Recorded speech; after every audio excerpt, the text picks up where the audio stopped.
Olá, olá, olá, bom dia a todos. Eu espero que vocês estejam muito bem, muito bem. É uma segunda-feira, né? Desde já quero falar para vocês que eu estou gravando esse vídeo, porque na segunda-feira de manhã eu estou lá no colégio, lá no Nicola Batista, né? E daí o pastor deu essa oportunidade para a gente estar fazendo o vídeo mesmo gravado, então né? Então eu estou gravando, então se vocês ouvirem um barulhinho aí, hoje ainda é sábado, né? O vizinho resolveu fazer uma obra aqui, estava ligando uma máquina, meu tio ali também está fazendo bastante barulho, então se ouvir um barulhinho, não ligue não. Vamos focar um pouquinho. Então meu nome é Fernando Cidral, mais conhecido como Fernandão na igreja, né? Eu estou na igreja há bastante tempo, já fiz alguns devocionais para quem não me conhece ainda aqui, e é uma de grande satisfação para mim e uma grande oportunidade estar fazendo esses devocionais, porque ele me ajuda a aprender e aprender bastante, porque eu tenho que ligar o cronômetro, que o Rodrigo me falou que é 25 minutos que eu tenho que gravar. Tá me dando a oportunidade de aprender bastante mesmo, né? Então, sem mais delongas, porque o salmo de hoje é o 103, né? E eu pensei, meu, graças a Deus eu não fiquei com o 119, né? Que é imenso. Mas quando eu comecei a estudar esse salmo, para poder falar para vocês, porque eu não tenho tantas propriedades assim como os pastores da igreja para estar falando, então eu tenho que estudar, eu tenho que buscar saber para também não falar besteira, né? Eu disse, que bom, é o Salmo 103, ele é menor, né? Senhor, vocês não têm noção o quanto deu trabalho para mim, porque ele é muito rico, é um salmo muito rico. Mas eu quero começar orando com vocês, agradecendo a presença de todos, né? Infelizmente eu não vou ter esse feedback, eu gostaria muito de ter esse feedback conversando com vocês ao vivo, mas assim eu não tenho essa oportunidade de ter esse feedback, mas desde já agradeço a presença de todos, né? Se vocês tiverem algum pedido de oração, eu peço que vocês coloquem aí no chat, porque daí é uma promessa minha e também tem os pastores que vão estar olhando e vão estar orando por cada pedido que está no chat, tá? E eu também peço que vocês orem um pelos outros, também caso haja algum pedido emergente, né? Porque a gente sabe que nós, quanto família e quanto comunidade, nós precisamos estar junto em todos os momentos, até nos momentos difíceis. Então eu te peço que você viu um comentário, viu um pedido de oração aí no chat, vá lá, comece a orar. E eu também, assim que acabar a aula aqui, no período da tarde, né, dessa segunda-feira, eu vou estar orando pelos pedidos. Tá ok? Então, sem mais delongas, eu quero orar primeiramente, e daí já vamos começar porque temos muita coisa para falar do Salmo 103. Pai, Senhor Deus, primeiramente eu quero te agradecer por essa oportunidade de estar fazendo esse devocional nessa segunda-feira, Senhor Deus.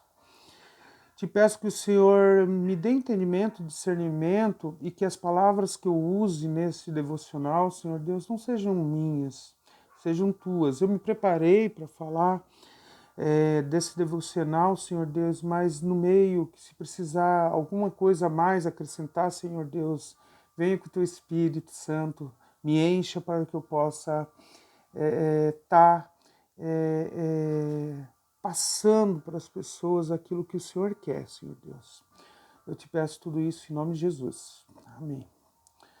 Amados, olha só, antes de mais nada, quero dar um feliz aniversário para o meu filho Ulisses. Ulisses, que Deus te abençoe. O pai te ama muito, a mãe te ama muito, né? Que esse dia, que hoje é aniversário dele, seja um dia abençoado, abençoado mesmo, e que tu possa continuar sendo esse filho que você é, tá bom?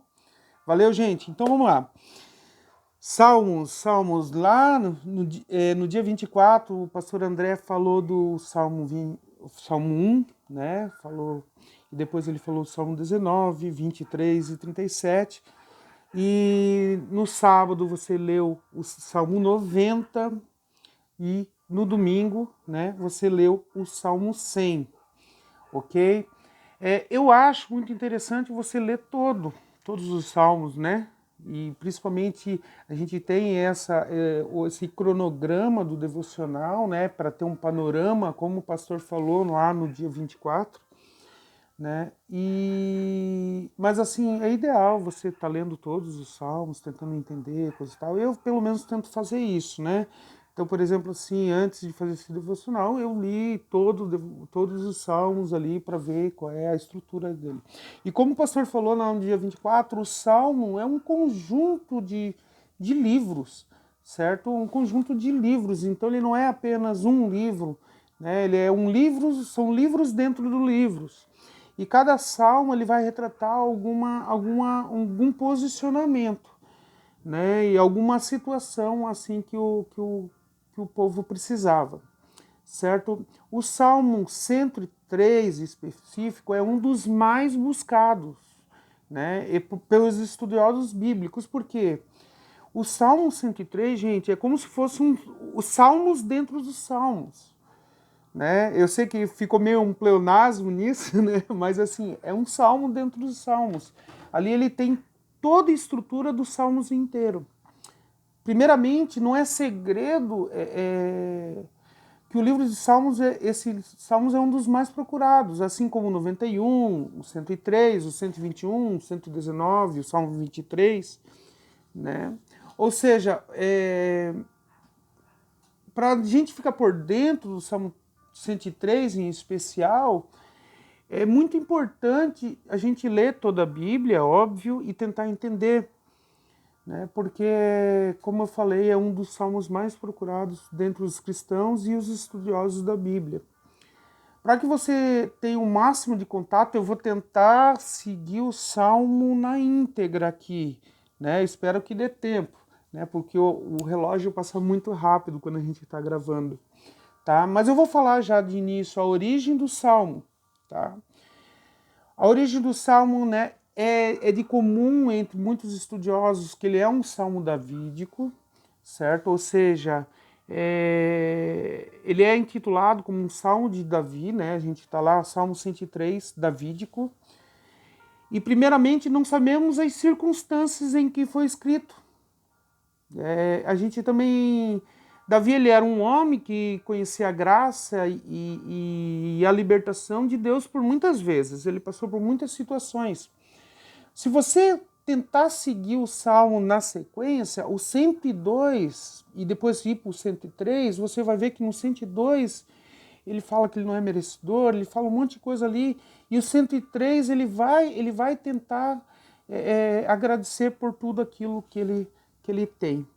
Tá? Muitos estudiosos, né, muitos pregadores, né, já pensaram da seguinte forma, que a gente deve atribuir sim aos últimos anos de vida esse salmo para Davi, quando ele tinha um senso mais elevado e mais preciso de perdão, tá? Esse senso agudo, mais agudo do pecado, do que ele tinha lá na sua juventude. É claro que esse senso de fragilidade da sua vida indica os seus anos mais fracos, por isso que eu acho que se você olhar o Salmo 102, você vai tentar entender, apesar que a gente não sabe se foi uma sequência, mas eu quando li, eu acredito que seja uma sequência, o 102 para o 103. Assim a gente pode considerar que diante de tudo isso, talvez é um cântico mais puro de louvor. E por fim, você precisa saber também que existem dúvidas a respeito da origem, mas a mais aceita ainda é a que esses pregadores falam que ele é davídico, certo? E como um cântico, uma coisa que me surpreendeu bastante do Davi, não sei se vocês vão ter essa mesma impressão quando vocês lerem ele, é que ele começa eu. Depois ele fala da comunidade e por último ele vai falar do universo. Assim como num coro tem às vezes a pessoa que vai fazer, a Julie pode explicar melhor isso para você, vai fazer o solo e depois aqui o Salmo Davi, para mim, ele segue esse mesmo padrão, onde ele começa de dentro, vai para a comunidade e depois vai para o universo. E ele é muito lindo, lindo. Então, lendo o Salmo, começando a ler o Salmo, eu vou tentar ler completo ele para vocês, tá? Mas eu vou começar o 1 e o 2 e vou tentar dar minhas impressões referente a isso. Então ele fala o seguinte: bendiga o Senhor a minha alma, bendiga o Senhor todo o meu ser. Bendiga o Senhor a minha alma, não esqueça nenhuma de suas bênçãos. Bendiga o Senhor, bendizer ao Senhor significa alegrar o coração do Senhor, expressando amor e gratidão por tudo que Ele é e tudo que Ele faz. Os pais, eles se alegram quando os filhos lhe agradecem e dizem que amam, sem pedir nada em troca. Então não tem nenhum pai que não se sinta privilegiado quando o filho diz que ama ele. Não tem nenhum pai que se sinta feliz quando o filho agradece sem motivo nenhum. Então eu acho que bendizer significa se alegrar de todo o coração, expressar todo o amor e gratidão de tudo que Deus faz por mim e por você. Eu acredito também que Davi aqui não quis dizer que isso no sentido de que uma pessoa pode abençoar, uma pessoa maior pode abençoar uma inferior.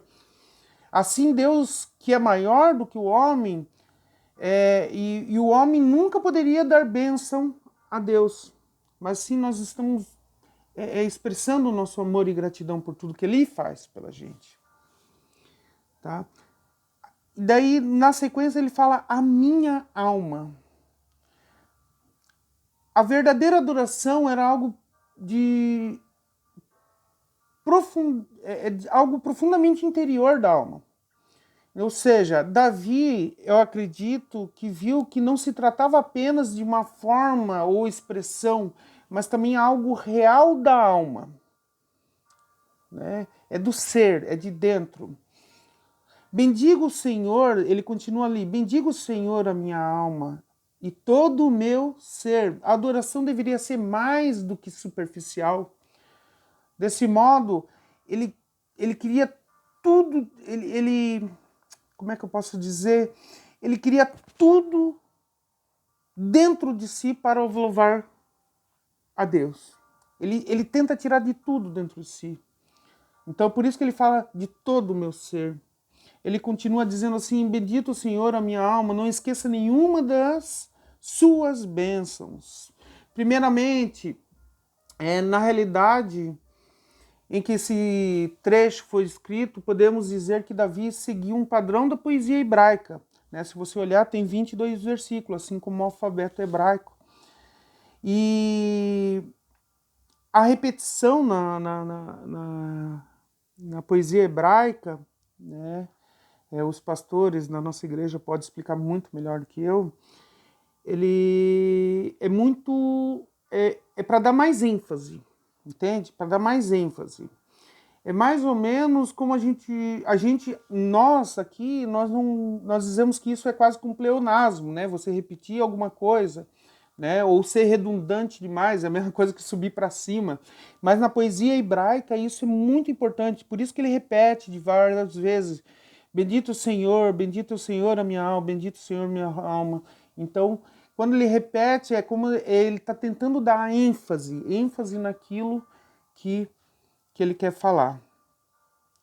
Do Salmo 103 ao 105, ele diz o seguinte: é ele que perdoa todos os seus pecados e cura todas as suas bênçãos, que resgata a sua vida da sepultura e coroa de bondade e compaixão, que enche de bens a sua existência, de modo que a sua juventude se renova como a águia.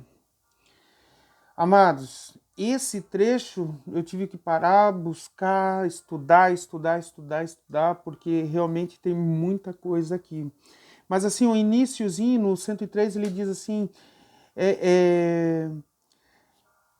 É Ele que perdoa todos os meus pecados, todos os meus pecados. Quando a dimensão do nosso pecado e a justiça de Deus são compreendidas, o perdão é a razão surpreendente para louvar e honrar a Deus. Ou seja, perdoar traz, perdoar traz as verdadeiras iniquidades, tá? E cura todas as suas doenças. Deus pode curar as doenças? Pode, está lá em Mateus 9,35, mas não tem obrigação nenhuma de fazê-lo. Paulo não pode curar os dois amigos dele, lá em Filipenses e Timóteo. E apesar de todo jejum e oração, o próprio Davi não perdeu seu filho recém-nascido, lá em Salmos, em 2 Samuel 12.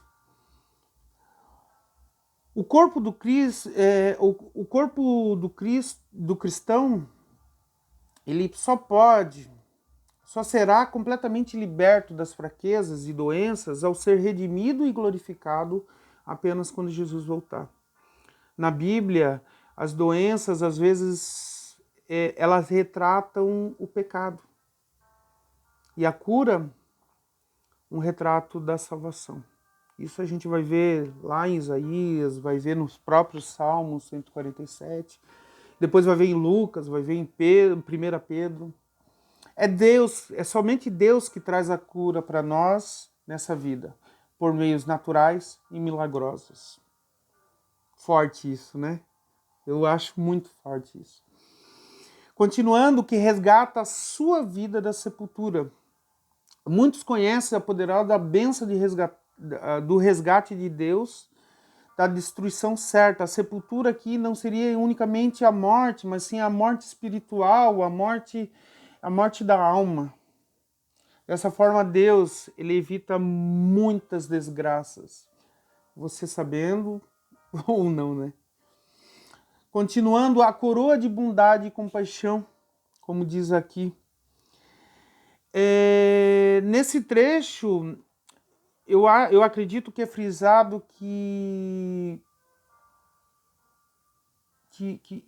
é por meio das bênçãos de Deus nós somos coroados dessa bondade e compaixão. Na continuação ele fala que encha de bens as suas existências. O resultado das obras de Deus na nossa vida consegue trazer verdadeira satisfação para a nossa vida. Contudo, eu posso dizer que nesse mundo, ou esse mundo, ele não pode oferecer satisfação nenhuma, nem para mim, nem para você. A verdadeira satisfação só pode vir do pão da vida, Cristo, daquele bom pastor que nos conduz lá, como o pastor falou no Salmo 23, nos pastos verdejantes. Na continuação, ele diz que de modo que a sua juventude, né, renova como a águia. Daí eu quero parar um pouquinho para pensar nisso, porque assim, ó, renova como a águia. Quando eu fui, mas como que a águia se renova, né? E daí eu fui estudar um pouquinho, daí eu fui ver que existe uma história lá do povo hebreu que diz que o renovo da águia, que eu vou ler aqui para vocês, que eu separei esse texto rapidão aqui, ó. Quando a águia decide morrer aos 40 anos, ela arranca suas penas e as unhas, e a sua restauração se dá através de um processo duro e míseros de 150 dias. Mas daí eu fui ver que isso daí é um mito na realidade, né? Porque na realidade a gente sabe que vale destacar aqui que se você tirar as penas, o folículo ali, ele naturalmente ele vai demorar anos para retomar. Então é um mito esse renovo da águia que tinha. Ela arrastava suas asas, né? E ali ela se renovava e viveria mais anos. Então a gente tem que entender que o Salmo, quando ele vai falar do renovo da águia, ele vai trazer um outro entendimento que é muito importante, porque isso é um mito, o mito do povo hebreu, daquela região lá do Fértil Crescente. Então, assim, a gente não pode entender ao pé da letra que a águia se renova. Contudo, né, nós podemos entender que, assim como a água não se renova, certo, a nossa mocidade, a nossa juventude, dos que confiam em Deus, não se renova como as águias. A nossa juventude, nosso corpo. Mas antes, Deus pode renovar o nosso vigor, nossa força. Então essa é a expressão contida nesse mito do renovo da águia. Que Deus pode renovar nossas forças, pode renovar todo o nosso entendimento, todo o nosso... É isso, nesse sentido aí, né? E, inclusive, no Novo Testamento, Paulo vai... Eu não vou ler, eu separei aqui para ler, mas eu já estou vendo que já estamos quase em 20 minutos. Ele vai separar, Paulo vai alertar Timóteo, Tito, sobre essas questões, esse cuidado que as igrejas tinham que ter com relação aos mitos que circundam entre os cristãos já naquela época. Então, né, se vocês quiserem saber mais sobre isso, podem me perguntar, né, podem me chamar no WhatsApp, eu mando o texto que eu vi sobre isso, mas é interessante ver que no Novo Testamento o Paulo vai estar falando sobre isso, né, para a gente cuidar com esses mitos, né. 6. O Senhor faz justiça e defende a causa dos oprimidos. Ele manifestou seus caminhos a Moisés, os seus feitos aos israelitas. O Senhor é compassivo e misericordioso. Ele é muito paciente e cheio de amor. Não acusa sem cessar, nem fica ressentido para sempre. Não nos trata conforme nossos pecados, nem nos retribui conforme as nossas iniquidades. Então, o Senhor, aqui a gente pode ver que Davi, ele descreve a grandeza de Deus em todas as suas obras para o indivíduo, ao mesmo retidão e justiça para a sociedade. Agora ele está falando da sociedade. É também frisado a grandeza de Deus, que a sua autorrevelação torna conhecidos os seus caminhos para todo mundo. Tá? Do 8 ao 10, ele também traz aqui, ele escreve a retidão e a justiça de Deus. Dessa forma, ele frisa a misericórdia e graça de Deus. Quando ele fala que é muito paciente, cheio de amor, Davi fala aqui que o Senhor é bastante misericordioso para seus filhos. Ele nos trata, ele não tratou conosco de acordo com nossos pecados, porque pelos nossos pecados nós merecíamos a morte, como vai dizer lá em Romanos. Aqui é retratado todo o poder e misericórdia de Deus. Davi já sabia que seus pecados e os das outras pessoas mereciam um maior julgamento ou disciplina. Do 11 ao 12, eu não vou mais ler, mas vocês podem ler ali, ele frisa uma passagem da misericórdia dita no versículo 8. Ele mostra que a distância da terra e dos céus é medida à sua grandeza. Né? Aqui eu acredito que Davi não tinha noção ainda da terra, mas ele dizia que ia lá do Ocidente ao Oriente, né? Do Oriente está longe do Ocidente. Imagine se ele não tinha, mas ele sabia que a misericórdia de Deus era eterna. Tá? Não era algo pouco. Ela não tinha uma dimensão certa, de qual ele não tinha uma noção de quão grande ele era. Por seguinte, acredito que Deus nos ama e nos amará para sempre. Ele nos ama infinitamente e não poderia nos amar mais do que nunca tivesse caído lá no Éden. Uma vez que Deus é santo, ele se ira com o pecado do seu povo, que, aliás, ele demonstra fortemente a disposição de se rebelar, né? Você, a gente quer se rebelar o tempo inteiro contra Deus, né? Mas ele é santo, ele se ira do pecado do seu povo. Porém, mesmo ele irado, né, ele demonstra perdão. Tal perdão não foi só possível porque um dia ele mandou o seu filho para morrer por mim e por ti na cruz no pecado. E isso já era dito lá em Isaías, já era dito no Salmo 86, que ele mandaria isso. Forte. Continuando o Salmo 103, do 13 ao 14, ele fala como um pai.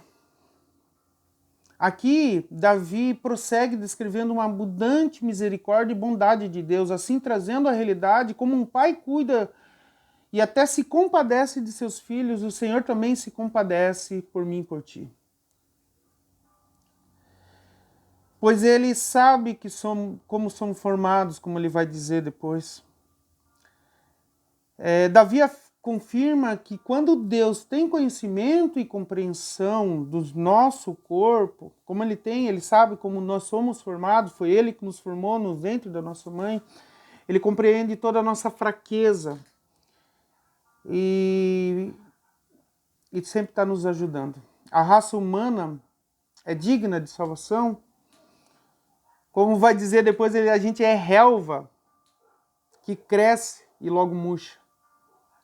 Mas o Senhor conhece a nossa estrutura, pois foi Ele que nos formou lá no pó, Gênesis 2, e cuidou de nós quando ainda estávamos no ventre da nossa mãe. No Salmo 139 nós vamos ver isso. Forte, pesado. Do 15 ao 18, dos versículos 15 ao 18, nesse trecho é frisado o quê? Que o pensamento sobre a estrutura frágil do homem e da sua natureza geralmente é comparada com o quê? Com a poeira, com a flor do campo, que floresce um dia e murcha no outro. Né? Assim como o pastor falou na sexta-feira que meu Deus, Senhor. Assim como o pastor falou na sexta-feira que o nosso... quem faz iniquidade, o injusto, ele murcha, a nossa vida também murcha. Mas a gente sabe da certeza da nossa vida eterna. Porque nós cremos no seu Filho. E daí, ele mostra também, nesse trecho, ele mostra também que como a flor se vai, praticamente nada permanece. Depois dificilmente é lembrada. O Senhor assim, sendo assim, as suas promessas que Ele faz são feitas para aqueles que o temem, para os que os guardam, para quem cumpre os seus mandamentos. Nós cristãos já fomos abençoados com toda sorte de bênçãos espirituais, como diz lá em Efésios 1:3. E quando cremos neles e obedecemos a sua vontade, ele supre todas as nossas necessidades. E para finalizar, né, do 19 ao 22, ele volta, né, e ele diz, bendiga o Senhor, vocês, os seus anjos poderosos. Aqui o Senhor, Davi mostra que o louvor e a honra de Deus deveria ir além do que ele poderia dar. E se estende até os anjos, porque os anjos louvam o Senhor. Mesmo que os anjos sejam fortes e obedientes, eles também devem bendizer ao Senhor, dando-lhe louvor. Os anjos também são anfitriões de Deus, onde o seu exército celestial, sob o seu comando, faz a sua vontade. Né? E nós somos servos. E eles também são servos que cumprem a sua vontade. Davi fez, no finalzinho, Davi faz uma chamada para louvar e honrar a Deus mais do que os anjos. E tudo isso, com toda a sua obra, louva a Deus. Porém, o louvor final do Salmo não vem dos anjos. Ele volta para si de novo. Assim como ele inicia. Afinal, homens e mulheres são redimidos e têm mais motivos para louvar o Senhor do que os anjos do céu, do que as galáxias, do que os animais. Davi, ele termina como começou, chamando a sua alma para bendizer a Deus. E é isso que eu convido para vocês hoje. Vamos louvar o Senhor. Vamos bendizer a Deus. Vamos honrar e louvar, assim como Ele é devido. A honra é toda para Ele. A glória é toda para Ele. para a honra do seu nome, por intermédio do seu Filho Jesus. Amém? Gente, vamos lá, vamos terminar, porque senão teria muito mais coisas para dizer sobre esse salmo. Eu espero que tenha sido esclarecedor para vocês, assim como foi para mim. Né? Mas eu tenho certeza que uma leitura mais profunda, vocês vão achar muito mais coisas daquilo que do que eu achei. Daquilo que Deus me colocou para falar para vocês. Né? Eu não tenho tanta... eu peço desculpa a vocês, eu não tenho tanta condição, né, para estar amarrando melhor ou fazendo aquele organograma lindo, maravilhoso que o pastor fez na sexta-feira na sua própria Bíblia. Mas assim, eu escrevo um texto aqui e vou lendo para vocês aquelas reflexões que Deus vai me passando referente ao texto. Ok? Então vamos orar. Senhor Deus, obrigado, Senhor Deus. Obrigado por essa oportunidade de falar. Eu vou começar por mim, assim como o Salmo também começa. Bendize a minha alma, Senhor Deus. Obrigado, Senhor Deus, por me ajudar por mais essa etapa. Agora eu te peço em nome de Jesus, Senhor Deus, que guarde o nosso dia, guarde nossos irmãos e nossas irmãs, Senhor Deus. Guarde todos que estarão vendo esse devocional, Senhor Deus. Peço que aquilo que eu não consegui explicar, Senhor Deus, que o Senhor explique para cada um deles, seu Pai. Peço que o Senhor nos ajude a fazer que esse devocional modifique a nossa vida, modifique o nosso dia, modifique o nosso convívio como comunidade, como família.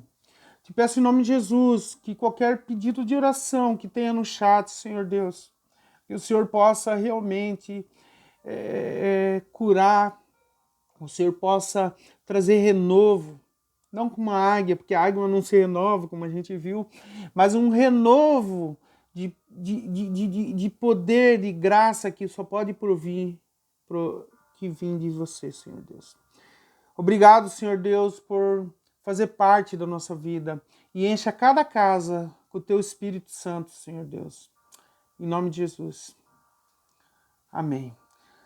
Amados, até mais, até amanhã. Amanhã vocês vão ver o Salmo 104. Que Deus abençoe vocês grandemente. Amém.